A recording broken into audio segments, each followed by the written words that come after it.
Antes de empezar esta historia, quiero hacerte una advertencia.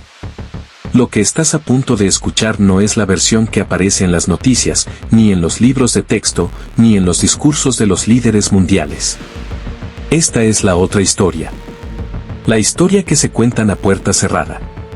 La historia que explica por qué un hombre que gobernó Libia durante más de 4 décadas terminó siendo perseguido, humillado y eliminado en un escenario que hoy muchos consideran una de las operaciones más polémicas de Occidente en África, porque cuando hablamos de Muammar Gaddafi, no estamos hablando solo de un presidente, ni de un dictador, ni de un revolucionario.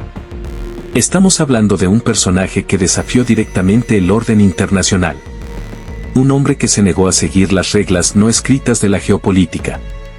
Un líder que quiso crear una moneda africana respaldada en oro, independizar al continente de organismos internacionales, expulsar bases militares extranjeras y, sobre todo, evitar que África siguiera siendo un tablero donde siempre ganan los mismos jugadores. Y cada vez que un líder africano intenta eso, la historia parece repetirse. Primero vienen las acusaciones. Luego las sanciones. Después, las campañas mediáticas que moldean la opinión pública. Y al final, llega la intervención, disfrazada de ayuda humanitaria o de una misión de protección.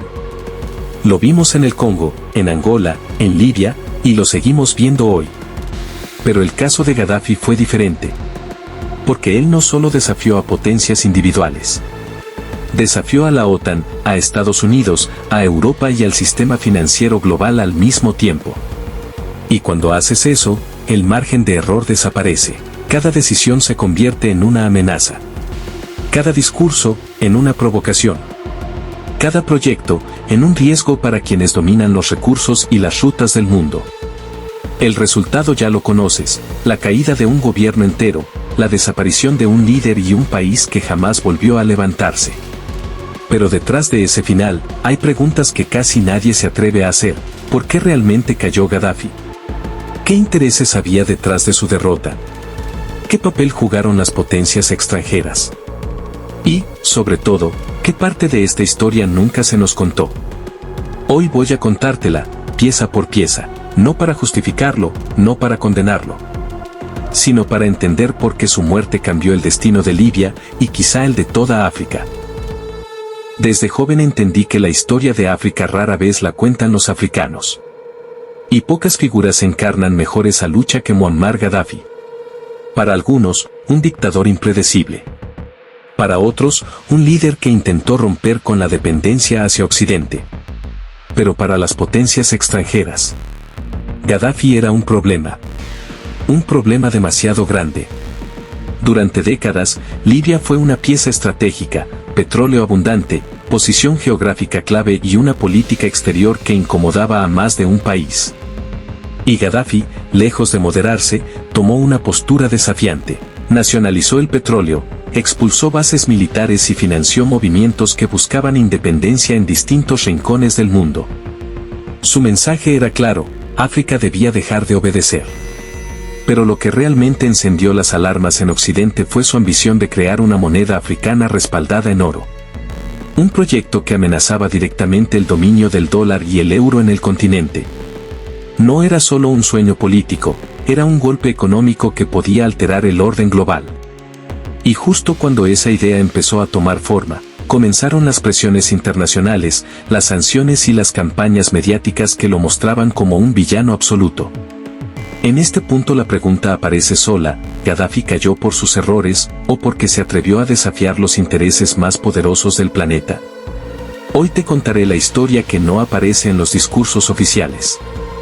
Para entender la caída de Gaddafi, primero hay que entender lo que construyó.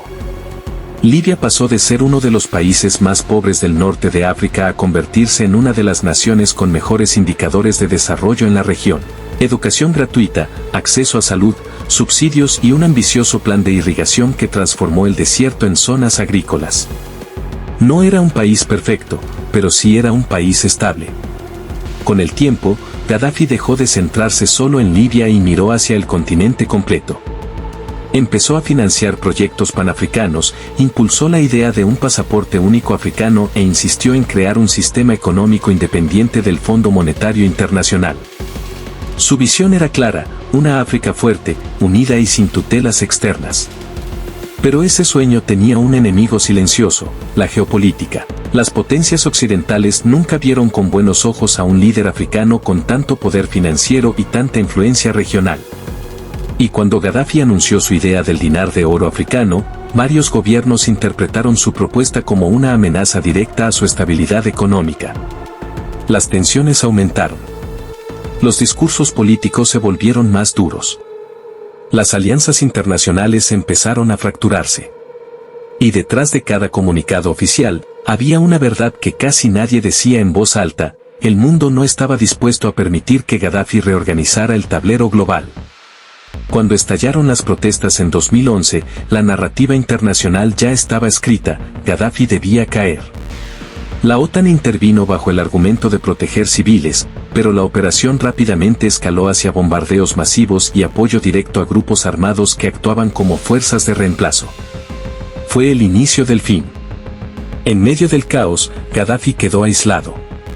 Su círculo cercano se rompió. Las comunicaciones fueron atacadas. La ciudad de Sirte, su último bastión, quedó rodeada. Cuando intentó huir, su convoy fue bombardeado. El resto es historia, pero no toda la historia, porque las imágenes que dieron la vuelta al mundo omitieron algo importante. Gaddafi no murió inmediatamente. Fue capturado, interrogado y sometido a humillaciones destinadas a destruirlo simbólicamente. No fue una ejecución rápida ni un acto impulsivo. Fue un mensaje. Un recordatorio de lo que ocurre cuando un líder africano desafía a las potencias que dominan el orden internacional. La tortura no fue mostrada de forma explícita, pero múltiples testimonios, informes y filtraciones indican que hubo presiones, golpes y un trato cruel que nunca aparecerá en los comunicados oficiales. Gaddafi cayó físicamente, sí, pero su caída fue también un acto político que buscaba dejar claro quién tenía el control. Tras su muerte, el mundo celebró el fin de la dictadura. Pero lo que vino después fue un vacío de poder que todavía hoy destruye al país. Libia se fragmentó en facciones, milicias y gobiernos paralelos. El tráfico de migrantes aumentó, grupos extremistas aprovecharon el desorden y la nación que antes era una de las más estables del norte de África se convirtió en un tablero de guerra. La pregunta es inevitable: ¿valió la pena? ¿El país quedó mejor? ¿O simplemente se eliminó a un hombre que ya no convenía a ciertos intereses globales? Más de una década después, la historia parece dar una respuesta clara. La intervención que prometía libertad dejó un rastro de inestabilidad que se extendió a toda la región del Sahel.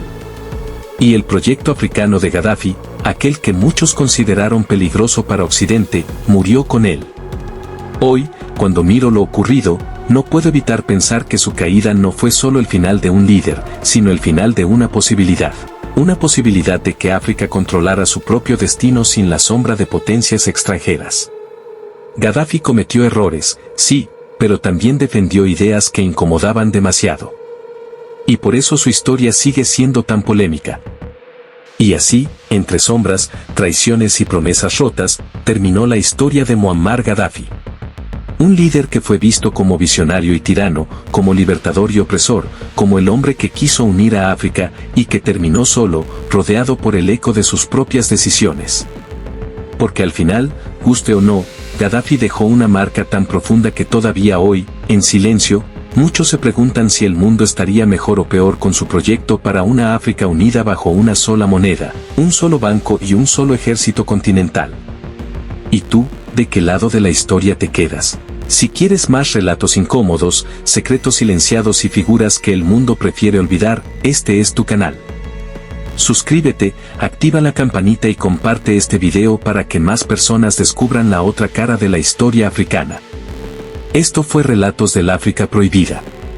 Nos vemos en el próximo capítulo, donde revelaré otra verdad que quizá no estabas listo para escuchar.